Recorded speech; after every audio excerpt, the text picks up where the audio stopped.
रजीम बिस्मिल्लाहिर्रहमानिर्रहीम। शुरू करते हैं खालिक ज़ुल जलाल के बबरकत नाम से, जिसने हमें इंसान पैदा किया, अशरफुल मखलूक़ात बनाया। सबसे बड़ी बात आला अफसल नबी अता किया। उस नबी का फरमान है कि इल्म हासिल करो, माँ की गोद से कब्र की आगोश तक। उसी इल्म के हसूल के लिए आप, मैं और बाकी सब लोग सरगर्दाओं सरगर्म हैं।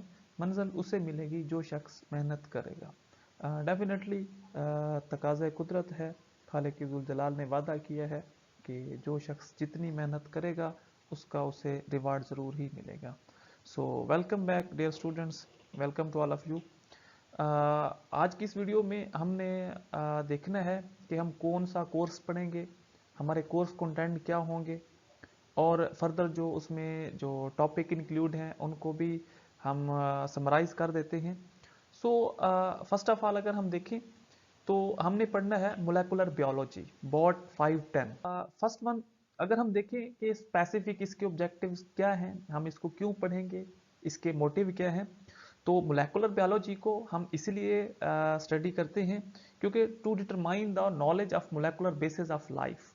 ठीक है, जितना भी लाइफ का मोलेकुलर बेसिस नॉलेज है, ठीक है, उसको डिटरमाइन करने के लिए हम मोलेकुलर जो बायोलॉजी है इसको स्टडी करते हैं, मोलेकुलर लेवल पे स्टडी करते हैं। सो जो फर्स्ट वन है, अगर हम मोलेकुलर बायोलॉजी के कोर्स आउटलाइन की बात करें, सो फर्स्ट वन हम न्यूक्लिक एसिड को पढ़ेंगे। अब जो न्यूक्लिक एसिड है ये बेसिकली बायोपॉलीमर्स हैं, ठीक है, इनको बायोमोलिक्यूल्स भी कहते हैं। इट मीन के जो टोटल 16 हैं, ठीक है, इसमें से जो कुछ हैं वो मेजर हैं, कुछ माइनर हैं, वट एवर। तो ये बेसिकली जो न्यूक्लिक एसिड है ये डीएनए और आरएनए का एक ओवरऑल क्या है, कंबाइंड नेम है। सो इसी तरह ये बेसिकली जो न्यूक्लिक एसिड है या जो डीएनए है या आरएनए है, ये बेसिकली न्यूक्लियोटाइड सीक्वेंस मिल के बने होते हैं। So what ever, first one जो है हम सर्कुलर और सुपर हेलिकल डीएनए को डिस्कस करेंगे। ठीक हो गया, इसमें हम डीएनए की ओवरऑल सीक्वेंस को देखेंगे, डीएनए की बेसिस प्रॉपर्टीज़ को देखेंगे, इनका सर्कुलर स्ट्रक्चर है, हेलिकल स्ट्रक्चर है, तो इनको हम ब्रीफली डिस्कस करेंगे। सो इसी तरह जो नेक्स्ट वन है, हम रीनेचुरेशन के बारे में पढ़ेंगे कि जो डीएनए है इसकी रीनेचुरेशन किस तरह होती है।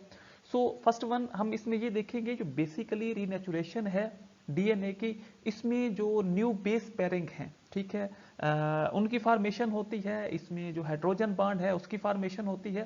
तो रीनेचुरेशन को तो सिंथेसाइज करने के लिए जो डिफरेंट फैक्टर हैं, उसमें टेम्परेचर है, टाइम है, डीएनए कंसंट्रेशन है, या जो डिफरेंट मॉलिक्यूल है उनका साइज ऑफ इंटरेक्टिंग है, तो ये डिफरेंट फैक्टर हैं जो डीएनए की रीनेचुरेशन का काज बनते हैं।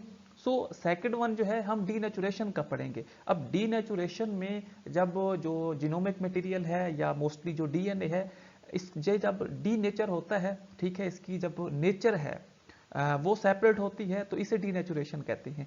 अब डीनेचुरेशन में जो ओवरऑल डबल स्टैंड डीएनए है, ठीक है, ये सिंगल स्टैंड डीएनए में सेपरेट हो जाता है, इसमें जो ओवरऑल हाइड्रोजन बॉन्ड है वो ब्रेक हो जाते हैं।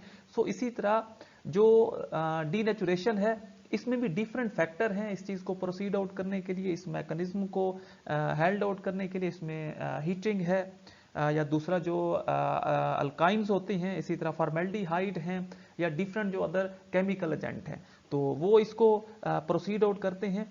सो इसी तरह जो नेक्स्ट वन है, इसमें हम डीएनए की हाइब्रिडाइजेशन को पढ़ेंगे। अब जो हाइब्रिडाइजेशन है इसमें जो बेसिकली कंप्लीमेंट्री जो डीएनए है या आरएनए है उसके सिंगल स्टैंड या डबल स्टैंड जो हैं ये कंबाइन होते हैं और एक न्यू बेस पेयरिंग बना देते हैं, ठीक है, इसे हाइब्रिडाइजेशन कहते हैं। मीन इसमें दोगलापन, ठीक है।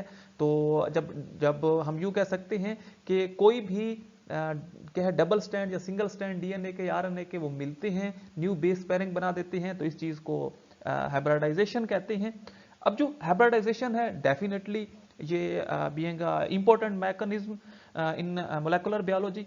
सो फर्स्ट वन, अब इसमें हम क्या करते हैं, जो डिफरेंट स्पेसिफिक जीन हैं हम हाइब्रिडाइजेशन की मदद से उनको उनकी क्लोनिंग कर सकते हैं। इसी तरह जो डिफरेंट मैसेंजर आरएनए के लेवल हैं हम इनको किसी भी सेल में एनालाइज कर सकते हैं। सो इसी तरह जो डिफरेंट क्या है जो जीनोम है, फॉर एग्जांपल डीएनए है या आरएनए है, तो इनकी हम कॉपी नंबर को एनालाइज कर सकते हैं हाइब्रिडाइजेशन की मदद से। इसी तरह हाइब्रिडाइजेशन का जो मेन और मेजर इम्पैक्ट है वो फिंगरप्रिंटिंग में है। तो इंशाल्लाह इसको हम ब्रीफली डिस्कस करेंगे अपने इस कोर्स आउटलाइन में। सो इसी तरह हम जो न्यूक्लिक एसिड है इसकी सीक्वेंस को पढ़ेंगे। अब ये बेसिकली जो न्यूक्लिक एसिड है, हम इसको ऑलरेडी इसके बारे में थोड़ा सा इसका इंट्रोडक्शन पढ़ चुके हैं। तो ये बेसिकली 5 to 3 डायरेक्शन में होता है डेफिनेटली। सो इसी तरह जो न्यूक्लिक एसिड है ये पॉलीमर है, इसी तरह ये लीनियर होता है। सो उसके बाद ये बेसिकली क्या है, कोविलेंट स्ट्रक्चर है इन इंटायर मॉलिक्यूल। सो ये जितने भी न्यूक्लिक एसिड हैं, ठीक है, इनको बेसिकली प्राइमरी स्ट्रक्चर के तौर पर क्या है डिनोट किया जाता है। फर्दर ये सेकेंडरी और टर्शियरी स्ट्रक्चर बनाते हैं। तो हम इंशाल्लाह इसको भी क्या है प्रॉपरली डिस्कस करेंगे। इसी तरह इसमें हम देखेंगे कि जो डीएनए है, ठीक है, ये सिंथेसाइज कैसे होता है। डेफिनेटली जब डीएनए की क्या है जब डीएनए की सिंथेसिस होती है या जो डीएनए की डुप्लीकेशन होती है, तो उसमें डेफिनेटली जो न्यूक्लियोटाइड सीक्वेंस हैं वो ऐड होती हैं, जो ओल्ड स्ट्रैंड हैं, इसी तरह जो न्यू स्ट्रैंड बन के डुप्लीकेशन हो जाती है। तो हम इस प्रोसेस को देखेंगे। तो इसी तरह अब जो सेकंड वन है, इसमें हम प्रोटीन फॉर्मेशन को देखेंगे। हम देखेंगे कि जो क्या है डिफरेंट बेसिक फीचर्स हैं प्रोटीन मॉलिक्यूल्स के, वो क्या होते हैं। इसी तरह जो पॉलीपेप्टाइड चेन है डिफरेंट अमाइनो एसिड के दरमियान, क्योंकि अमाइनो एसिड के दरमियान पॉलीपेप्टाइड बॉन्ड होते हैं, ये पॉलीपेप्टाइड चेन बनाते हैं, ये मिलके प्रोटीन का स्ट्रक्चर बनाते हैं। अमाइनो एसिड का जो बिल्डिंग ब्लॉक है ये प्रोटीन मॉलिक्यूल्स बना देता है। हम इसको प्रॉपरली डिस्कस करेंगे। सो इसी तरह हम जो अल्फा हेलिकर और बीटा स्ट्रक्चर है प्रोटीन के, उनको हम प्रॉपरली डिस्कस करेंगे। So Sanger sequence method being a very very important in molecular biology subject, हम इसको इंशाल्लाह देखेंगे। जो सेंगर सीक्वेंस मेथड है ये बेसिकली जितने भी बेसिक सीक्वेंस है, ठीक है, उनके कंप्लीमेंट्री स्टैंड को आइडेंटिफाइड करने में मदद देता है। ठीक हो गया। सो इसी तरह हम प्रोटीन प्योरिफिकेशन और सीक्वेंस को पढ़ेंगे। अब प्रोटीन प्योरिफिकेशन या इसका जो सीक्वेंस मेथडोलॉजी है, इसमें डिफरेंट मेथड यूज होते हैं। अब जो फर्स्ट वन है वो इसको हम प्रोटीन प्योरिफिकेशन को या प्रोटीन को सीक्वेंस करने के लिए हम सेंट्रीफ्यूगेशन भी करते हैं, इस तरह इलेक्ट्रोफोर्सेस भी करते हैं, जो क्रोमेटोग्राफी भी करते हैं। अब इसमें जेल क्रोमेटोग्राफी है, आयन एक्सचेंज क्रोमेटोग्राफी है। तो इसको इंशाल्लाह हम प्रॉपरली डिस्कस करेंगे। अब जो थर्ड वन है, इसमें हम ट्रांसक्रिप्शन को देखेंगे। ट्रांसक्रिप्शन बेसिकली जो एक मैकेनिज्म है जिसमें जो डीएनए है ये बेसिकली कंप्लीमेंट्री आरएनए को सीक्वेंस करता है। फर्दर मोर प्रोटीन फॉर्मेशन होते हैं जिसे हम ट्रांसलेशन कहते हैं। वट एवर ट्रांसक्रिप्शन में हम देखेंगे कि जो इंजाइमिक सेंसेस ऑफ आरएनए कि ये जो जितने भी क्या है आरएनए है, ठीक है, इनको प्रॉपरली कौन से एंजाइम है जो सिंथेसाइज करते हैं। इसमें हम आरएनए पॉलीमरेज को देखेंगे, क्योंकि RNA polymerase being responsible for the synthesis of ribonucleic acid RNA. So इसमें अब जो मेन बात है वो ये है कि बेसिकली जो डीएनए का टेम्पलेट है, ठीक है, ये यूज होता है। इसी तरह ट्रांसक्रिप्शन का प्रोसेस होता है और वो आरएनए के प्रोसेस को वाइंड अप कर देता है। इसमें आरएनए बनता है और फर्दर आरएनए से क्या है प्रोटीन फॉर्मेशन होती है, जिसे ट्रांसलेशन कहते हैं। सो अगर हम ट्रांसक्रिप्शन की बात करें तो इसमें डेफिनेटली जो आरएनए पॉलीमरेज यूज होता है। अगर इसके हम मैकेनिज्म को देखें तो इंशाल्लाह इसमें हम इस चीज़ को प्रॉपरली देखेंगे कि जो आरएनए पॉलीमरेज है इसकी जो प्रोग्रेस है ये बेसिकली जो टेम्पलेट है 3 to 5 एंड्स डायरेक्शन यहाँ से स्टार्ट होता है, और इसी तरह जो न्यू आरएनए कंप्लीमेंट्री स्टैंड बनता है या फर्दर इसकी जो इलांगेशन होती है वो 5 to 3 डायरेक्शन होती है। देखिए मैं इस चीज़ को फिर दोहरा देता हूँ। जब ट्रांसक्रिप्शन का प्रोसेस है इसमें आरएनए पॉलीमरेज का रोल है आरएनए को सिंथेसाइज करने में। इसमें जो ये एंजाइम है इसकी जो प्रोग्रेस है, इसके जो टेम्पलेट की प्रोग्रेस है वो 3 to 5 डायरेक्शन होती है, ठीक है। लेकिन जो न्यू कंप्लीमेंट्री आरएनए बनेगा उसकी जो इलांगेशन होगी वो 5 to 3 डायरेक्शन होगी। तो ये बेसिकली एक दूसरे के एंटी पैरेलल हैं। सो इसमें हम सिग्नल ट्रांसलेशन को पढ़ेंगे कि जो सिग्नल हैं, ठीक है, वो डिटेक्ट कैसे होते हैं, फर्दर मोर उनकी प्रॉपर मूवमेंट, उनका जो मैकेनिज्म है वो किस तरह इन्फ्लुएंस करता है। सो अगर हम सिग्नल ट्रांजैक्शन की बात करें तो इसमें हम इंट्रोडक्शन में चलें, आपको फिर से इसका भी बता देता हूं।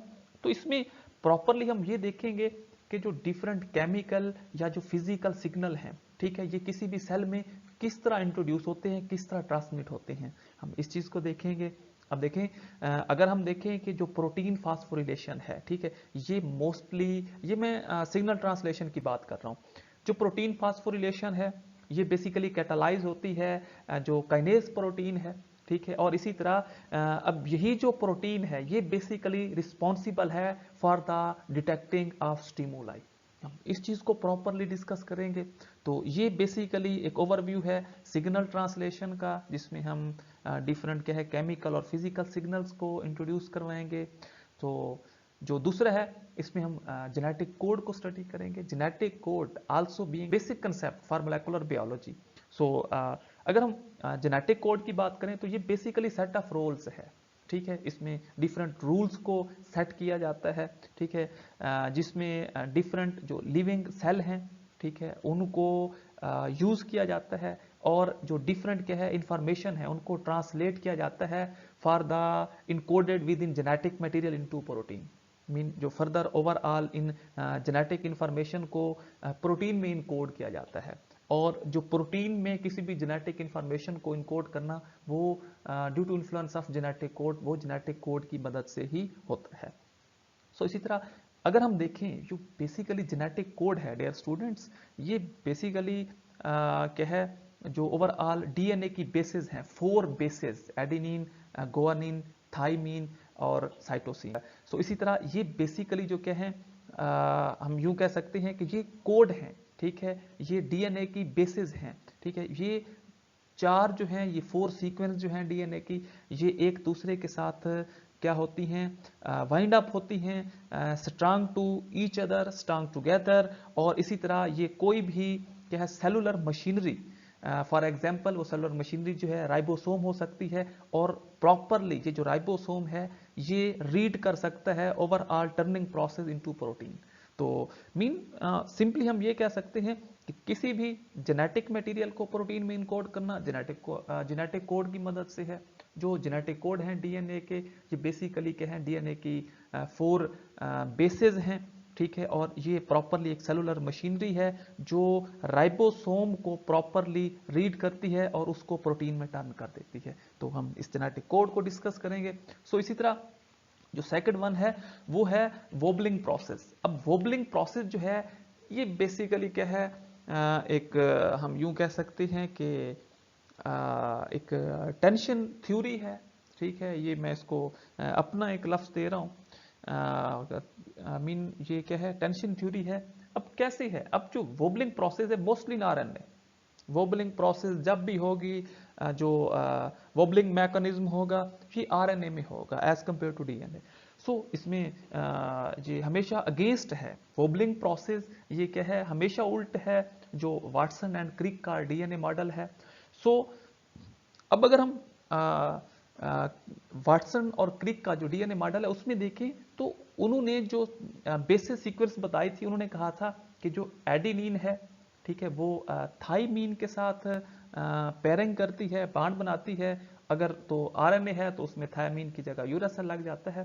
सो इसी तरह उन्होंने ये भी बताया था कि जो गुआनिन है वो साइटोसिन के साथ बेस पेयरिंग बनाती है, बांड बनाती है। लेकिन अगर इस सीक्वेंस को वाटसन और क्रिक की सीक्वेंस के क्या है अगेंस्ट अगर कोई भी फर्दर जो बांड सीक्वेंस बने या जो कोई भी इसमें टर्निंग पॉइंट हो, मीन के एडेनिन थायमीन की जगह किसी और के साथ बेस पेयरिंग कर ले, इसी तरह गुआनिन साइटोसिन की जगह किसी और के साथ बेस पेयरिंग कर ले, तो इसको हम वोबलिंग प्रोसेस कहते हैं। और wobbling process basically tension theory है as compare to the influence factor of wobbling of Watson and Crick model. So wobbling process is always opposite to a Watson and Crick model. So अब इसमें हम overlapping gene को study करेंगे। अब जो overlapping gene है, इसमें कोई भी डिफरेंट जो जीन की जो सीक्वेंस है, ठीक है, या जो जीन का एक्सप्रेशन है, वो एक दूसरे के साथ ओवरलैप कर जाता है। सो इसमें हम इस चीज को देखेंगे कि जो बेसिकली न्यूक्लियोटाइड सीक्वेंस है, इसका जो एक्सप्रेसिबल सीक्वेंस है, मीन न्यूक्लियोटाइड का जो एक्सप्रेसिबल सीक्वेंस है, ये पार्शियली किसी भी दूसरे जीन के न्यूक्लियोटाइड के साथ ओवरलैप कर जाती है। सो अब इसमें जो बेसिकली न्यूक्लियोटाइड सीक्वेंस होगी, जब कोई भी दो जीन हैं, उनकी जो न्यूक्लियोटाइड सीक्वेंस है वो एक दूसरे के साथ पार्शियली ओवरलैप कर जाएंगे, तो इसमें जो जीन प्रोडक्ट होगा या जो न्यूक्लियोटाइड सीक्वेंस होगी वो एक से ज्यादा होगी। तो इस चीज को हम ओवरलैपिंग जीन कहते हैं। इनको भी इंशाल्लाह हम प्रॉपरली डिस्कस करेंगे। इसमें हम पॉलीसिस्टोनिक एंड मोनोसिस्टोनिक या मोनोसिस्टोपिक आरएनए को स्टडी करेंगे।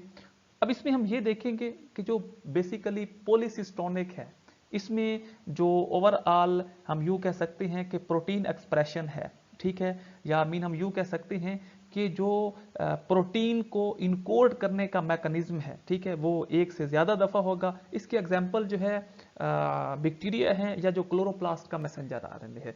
अगर तो जो प्रोटीन है वो इनकोड हो रही है, जो प्रोटीन का एक्सप्रेशन हो रहा है वो एक से ज्यादा दफा हो रहा है, तो इसको हम पॉलीसिस्टोनिक कहते हैं। और इसी तरह मोनोसिस्टोनिक जो आरएनए सीक्वेंस है, इसमें बेसिकली जो क्या है जो मैसेंजर आरएनए है, या जो हम यूं कह सकते हैं कि मोनोसिस्टोनिक मैसेंजर आरएनए में जो प्रॉपरली प्रोटीन का इनकोडिंग मैकेनिज्म होगा वो बेसिकली सिंगल होगा। तो ये मोस्टली यूकैरियोट्स में देखा जाता है, मोनोसिस्टोनिक आरएनए का मैकेनिज्म। इसी तरह अगर हम जीन रेगुलेशन इन यूकैरियोट्स भी इसमें प्रॉपरली पढ़ेंगे। It also being a very very important in molecular biology subject कि जो यूकैरियोट्स में जीन की रेगुलेशन किस तरह होती है, जीन एक्सप्रेस किस तरह होते हैं, जीन की टर्मिनेशन किस तरह होती है, जीन के साथ प्रमोटर कैसे लगता है, इसको हम इंशाल्लाह स्टडी करेंगे। सो इसी तरह अब इसमें हम ये देखेंगे जो क्या है difference in genetic organization in prokaryotes and eukaryotes. Mean जो जीन रेगुलेशन है या जो इनका जो एक्सप्रेशन है वो हम प्रोकैरियोट्स में भी पढ़ेंगे, यूकैरियोट्स में भी पढ़ेंगे। सो इसमें हम जो क्या है ट्रांसक्रिप्शन की रेगुलेशन है, जो डीएनए से आरएनए की इन्फ्लुएंस है, उसको हम इंशाल्लाह प्रॉपरली डिस्कस करेंगे। इसमें इनिशिएशन प्रोसेस को क्या है कंटिन्यू करेंगे, ब्रीफली पढ़ेंगे। इसमें हम जो आरएनए प्रोसेस है इसकी रेगुलेशन को पढ़ेंगे। इसमें हम डिफरेंट जो क्या है मैसेंजर आरएनए ट्रांसपोर्ट की जो रेगुलेशन है, ठीक है, तो इसको भी हम प्रॉपरली स्टडी करेंगे। इसी तरह जो प्रॉपरली रेगुलेशन है मैसेंजर आरएनए की, जो स्टेबिलिटी है, ठीक है, जो फर्दर मोर ट्रांसलेशन का प्रोसेस है, इसको भी हम इंशाल्लाह अजीज प्रॉपरली डिस्कस करेंगे। सो इसमें हम जो प्रोटीन एक्टिविटी है उसे भी इस चीज को हम प्रॉपरली डिस्कस करेंगे।